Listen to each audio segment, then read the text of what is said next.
আজ আমরা জানবো এমন এক ঘটনার কথা যেখানে প্রার্থনার জায়গা হয়ে উঠেছিল মৃত্যুর মঞ্চ। একটি বাগানে জমেছিল হাজারো মানুষ, কিন্তু ফেরা হয়নি অনেকেরই। আমি বাপ্পি বিশ্বাস, তুমি দেখছো study care WB YouTube channel. আজকের এই ভিডিওটিতে আমরা জানবো জালিয়ানওয়ালাবাগ, সেই রক্তাক্ত বিকেলের অজানা সত্য। আজকের এই ভিডিওটিতে তুমি জানতে পারবে রাওলাট অ্যাক্ট কি এবং কিভাবে তা আগুন জ্বালালো। 13 এপ্রিল 1919 সালে ঠিক কি হয়েছিল, কে ছিলেন জেনারেল ডায়ার এবং তার পরিকল্পনা কি ছিল, কিভাবে এই ঘটনাটি ভারতের স্বাধীনতা আন্দোলনের মোড় ঘুরিয়ে দেয়। ভিডিওটি একদম শেষ পর্যন্ত দেখো, কারণ প্রতিটা তথ্যই ধাক্কা দেবে তোমার মনে। ভারতে তখন চলছিল ব্রিটিশ শাসন, দেশ জুড়ে চাপা অসন্তোষ। তার উপর 1919 সালে আসে এক কালো আইন, যেটা রাওলাট অ্যাক্ট নামে পরিচিত। এই আইন অনুযায়ী কোনো কারণ ছাড়াই যে কাউকে গ্রেপ্তার করা যাবে এবং বিচার ছাড়াই যে কাউকে হাজতে রাখা যাবে। অমৃতসরে জনতা তখন একদম বিক্ষিপ্ত।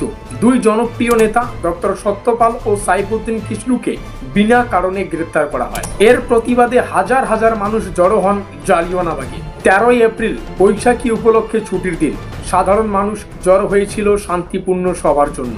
ঠিক বিকেল 5টা নাগাদ জেনারেল ডায়ার প্রবেশ করেন প্রায় 50 জন গোর্খা ও পাঞ্জাবি সৈন্য নিয়ে।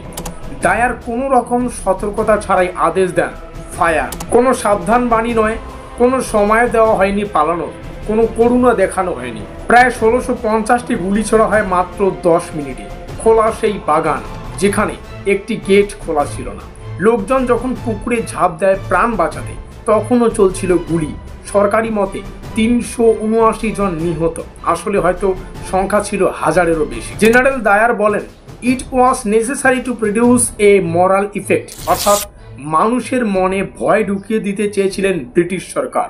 কিন্তু এই বর্বরতা ভারতের মানুষকে শেখায় আর নয়, এবার স্বাধীনতা চাই লড়ে। এই ঘটনার পরেই গান্ধীজি শুরু করেন নন কোঅপারেশন মুভমেন্ট। ভারতের স্বাধীনতা সংগ্রামে জালিয়ানওয়ালাবাগ এক উত্তাল স্ফুলিঙ্গ। আজও সেই বাগানে গুলির দাগ রক্তের ইতিহাস বহন করে নিয়ে আসে। যদি এই ইতিহাস তোমার মনকে ছুঁয়ে যায়, একবার লাইক করো, তোমার বন্ধুদেরকে শেয়ার করো এবং স্টাডি কেয়ার WB ইউটিউব চ্যানেলকে সাবস্ক্রাইব করো এমন আরও ঐতিহাসিক সত্য ঘটনা জানার জন্য। তোমার কি মনে হয় এই হত্যাকাণ্ড ক্ষমাযোগ্য ছিল? কমেন্টে জানাও তোমার মতামত। মিলতে हैं अगली वीडियो में।